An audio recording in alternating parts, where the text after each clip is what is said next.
తరగతి పిల్లలకి C group పిల్లలకి కూడా మనం చిన్న చిన్న సంఖ్యలతో కూడికలు తీసివేతలు మనం చెప్పడం వల్ల వాడు చక్కగా అవగాహన అవుతుంది. ఇది మనం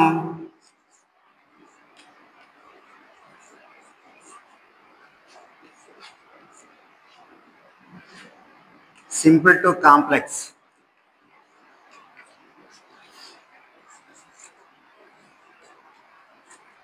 ఈజీ టు డిఫికల్ట్,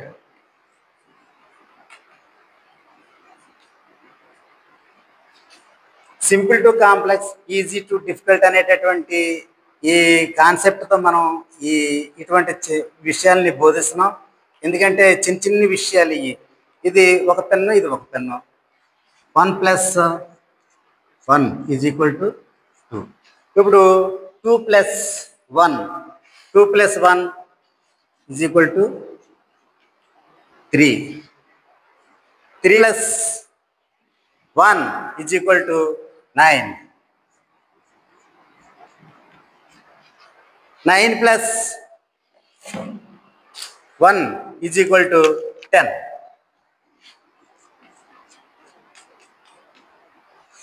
ఈ విధంగా మనం simple to complex, easy to difficult అనేటటువంటి ఈ మెథడాలజీని ఉపయోగించి మనం ఈ విధంగా చిన్న చిన్న లెక్కల ద్వారా మనం చెప్పినట్లయితే వీడు పెద్ద పెద్ద ఈ ఎడిషన్స్ని, కూడికలను కూడా వాడు చక్కగా చేయగలుగుతారు.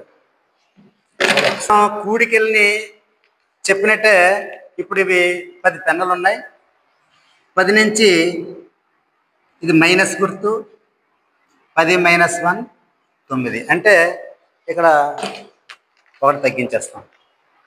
9 - 1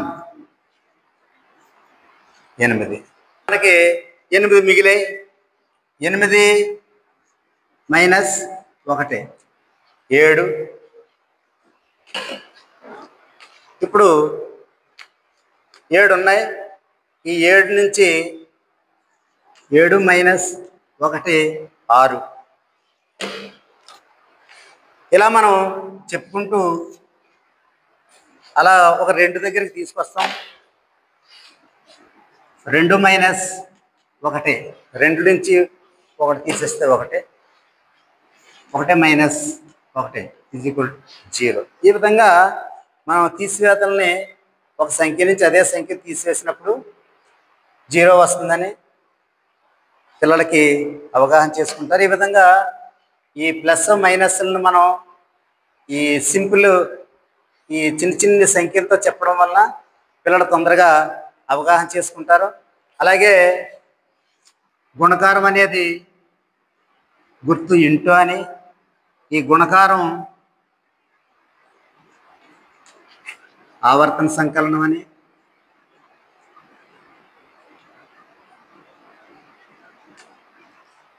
అలాగే భాగహారం డివైడెడ్ బై గుర్తు భాగహారం ఆవర్తన వ్యవకలనం అని పిల్లలకు మనం రకరకాల యాక్టివిటీస్ ద్వారా అవగాహన కలిగించి చతుర్వేద ప్రక్రియల మీద అవగాహన కలిగిస్తాం. ఇప్పుడు మనం ఇవే గుర్తుల్ని మనం ఈ విధంగా పిల్లలకి పరిచయం చేసి ఇది ప్లస్ గుర్తని, ఇది మైనస్ గుర్తని, ఇది గుణకారానికి ఇంటూ గుర్తని, ఇది భాగహారానికి డివైడెడ్ బై అని మనం ఈ గుర్తులను కూడా పరిచయం చేయొచ్చు. ఇప్పుడు మనం చిన్న చిన్న లెక్క చెప్పాం. 1 + 1 = 2. అయితే ఈ విధంగా ఈ గుర్తులను కూడా మనం పరిచయం చేస్తూ ఈ బోర్డు మీద మనం ఇందాక చెప్పిన చిన్న చిన్న లెక్కలన్నీ కూడా 1 + 1 = 2 అనేది కూడా మనం పిల్లలకి ఈ గుర్తులు ఉపయోగించి మనం ఆ చిన్న చిన్న లెక్కలన్నీ కూడా మనం బోర్డు మీద చెప్పొచ్చు.